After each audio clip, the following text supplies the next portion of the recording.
Dernier point, un petit tableau pour reprendre en fait les différents éléments liés à la respiration des catégories d'animaux dont on a parlé.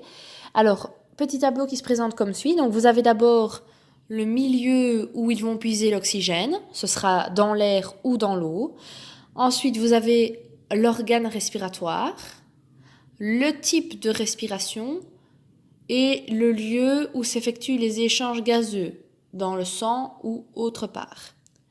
Alors ici, au niveau du tableau, je vais vous laisser réfléchir tout simplement, ne pas vous le mettre dans la vidéo en version complétée. Par contre, je vais quand même vous aider pour les colonnes et vous rappeler quels sont les éléments qu'on pourrait y retrouver.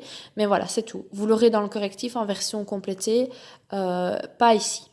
Alors, donc je vous ai dit, le milieu où ils puisent l'oxygène, c'est dans l'air ou dans l'eau. À vous de réfléchir et d'aller parcourir les documents pour voir quel est l'endroit où ils vont trouver l'oxygène nécessaire.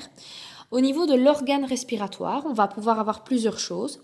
Je peux avoir les poumons, les trachées, je peux aussi avoir les branchies, je peux également avoir la peau, et ce sera tout pour les éléments que nous avons ici. Au niveau du type de respiration, si je respire à l'aide de poumons, ce sera une respiration pulmonaire. Si je respire à l'aide de ma peau, ce sera cutané. Si je respire à l'aide de trachée, ce sera trachéenne. Et si je respire par la peau, ce sera cutané. Je l'ai peut-être déjà dit ça.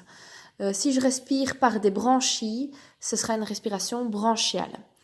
Pour terminer, donc le lieu où s'effectuent les échanges gazeux. Donc en fait, c'est l'endroit où la substance, si vous voulez, où l'oxygène va aller pour être apporté aux cellules et où le CO2 va aussi être mis pour revenir et être, on va dire, rejeté lorsque l'animal expire, entre guillemets. Donc, pour la majorité, ce sera tout simplement dans le sang. Et si vous vous souvenez, il y en avait où il y avait une petite particularité parce que ces animaux-là n'ont pas de sang, mais ils ont à la place de la lymphe. Donc voilà, ici c'est soit le sang ou la lymphe que nous pourrions retrouver.